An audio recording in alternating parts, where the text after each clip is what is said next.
Laudetur Jesus Christus. Este es un video especial para las almas consagradas, tanto las que están en el estado religioso como los miembros de institutos seculares, también a quienes en forma secreta han consagrado a Dios su persona entera, su virginidad, e incluso han hecho votos de pobreza y de obediencia.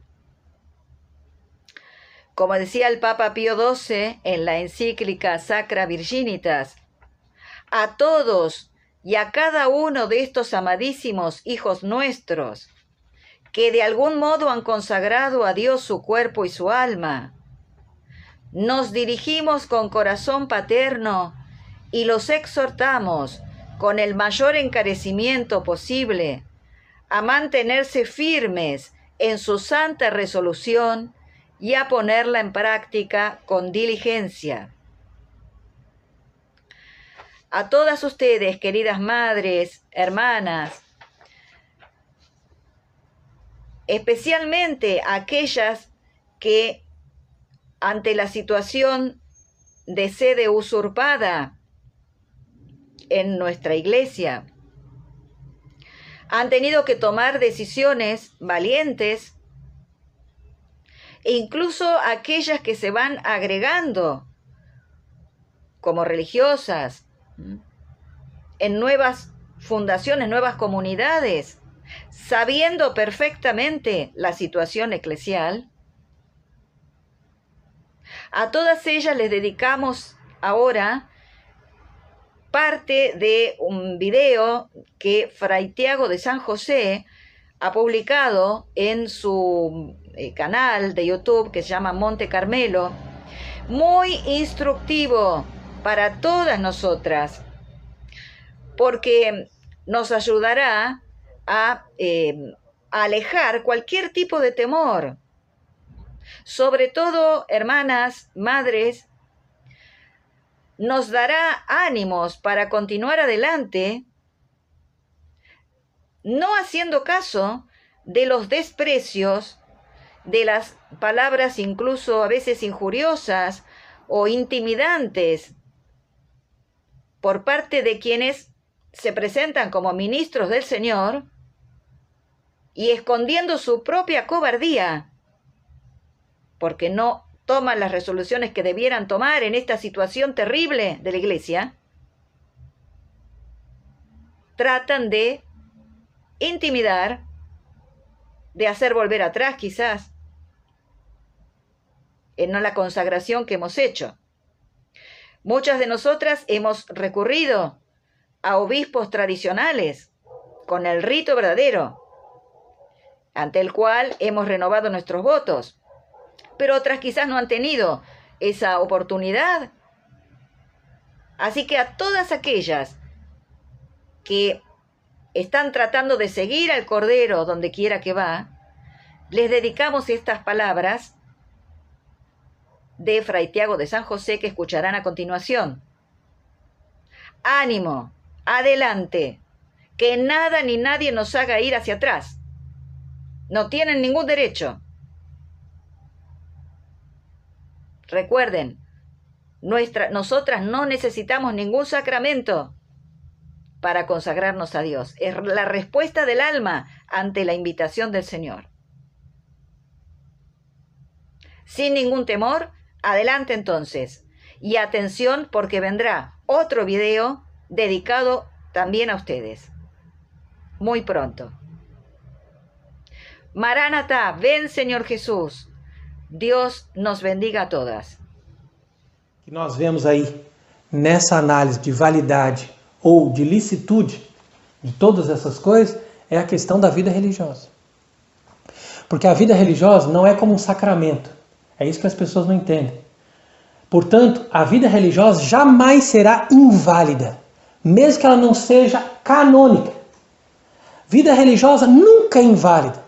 Desde que a pessoa se propõe a viver de forma mais perfeita, mais radical e mais apegada ao Evangelho, o seu batismo, essa pessoa já vive uma vida religiosa. Isso é evidente. A igreja sempre aprovou isso. A igreja considera que uma pessoa se torna monge desde que essa pessoa receba um hábito de monge, de alguém que viveu como monge. Basta isso. Se a regra é mais perfeita ou se a regra é mais relaxada, não importa. Se alguém viveu como monge, aquilo foi reconhecido pela igreja local, nem precisa ser reconhecido pela igreja universal, mas pela igreja local, reconhecido como monge, e ele deu o hábito para outro e fez aquela experiência de vida que nós chamamos de noviciado, então aquela pessoa se torna monge. Nós não podemos dizer de forma alguma que algum religioso da Igreja do Vaticano II seja inválido. Jamais. Porque se aquela pessoa viveu com sinceridade aquela vocação veio de Deus e aquela vocação será necessariamente confirmada pela igreja verdadeira que vai ser instalada e restaurada depois que nós tivermos um Papa legítimo. Isso é preciso que as pessoas entendam.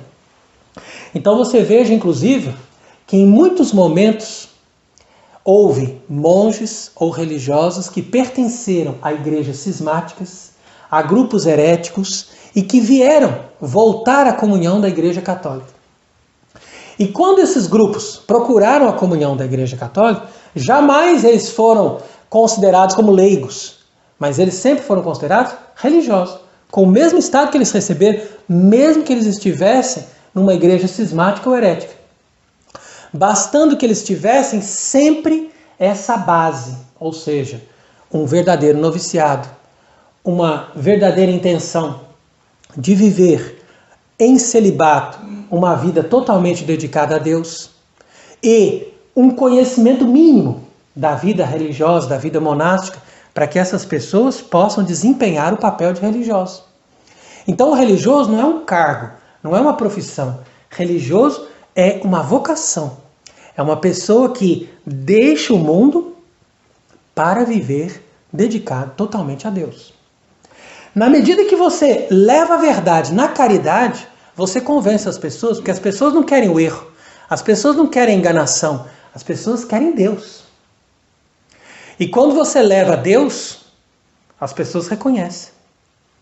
Então é por isso que eu chamo a atenção, especialmente para esse aspecto da vida religiosa, porque eu encorajo todos os religiosos que nos assistem a continuar sendo religiosos. Se você recebeu um hábito, esse hábito é seu, por toda a vida. E não desista da sua vocação. E se você diz, mas eu não, agora me tornei um católico verdadeiro, né? Então o que eu devo fazer? Eu devo deixar o meu hábito porque eu recebi essa vida religiosa ou esses votos no contexto da igreja moderna? De forma alguma. Você vai ser confirmado e necessariamente todos os religiosos sinceros e verdadeiros serão confirmados pelo verdadeiro Papa que vai restaurar a igreja. Então eu digo isso porque esse é o nosso caso e nós estudamos muito bem a questão. A única coisa que é necessária para que nós passemos da igreja moderna do Vaticano II para a igreja católica verdadeira de todos os tempos é que nós renunciemos às adaptações modernas que foram feitas à vida religiosa pelo próprio documento do Vaticano II que fala disso e dos outros documentos conciliares. Então, se a pessoa renuncia a isso, ela está livre desse cisma, dessa heresia, dessa falsa igreja, e ela professa a fé católica e professa os seus votos com total e plena consciência e intenção de pertencer à verdadeira Igreja de Cristo. Inclusive, se você analisa o Código de 1917, a partir do cânon 536 até o cânon 572, fala exatamente da questão do noviciado, da profissão, etc., você vai ver que a base não foi mudada no novo Código de 83, que vai do cânon 641 até o cânon 658. Então, o que vai ser necessário ser feito é, a partir do momento que um Papa verdadeiro assumir, ele vai analisar em cada ordem quem quer viver com seriedade as regras verdadeiras, as constituições corretas e aprovadas antes do concílio. E aqueles que aceitarem serão confirmados. E depois verão quais cargos eles vão desempenhar. Agora, aqueles que não aceitarem, com certeza serão expulsos. E os bens dessas ordens deverão ser recuperados, claro, na medida do possível. Porque muitas coisas estão vendendo, estão destruindo, mas essas ordens não vão desaparecer. porque Deus não permite que essa observância e essa tradição desapareça, porque isso é um bem da igreja, isso é algo que a igreja conquistou.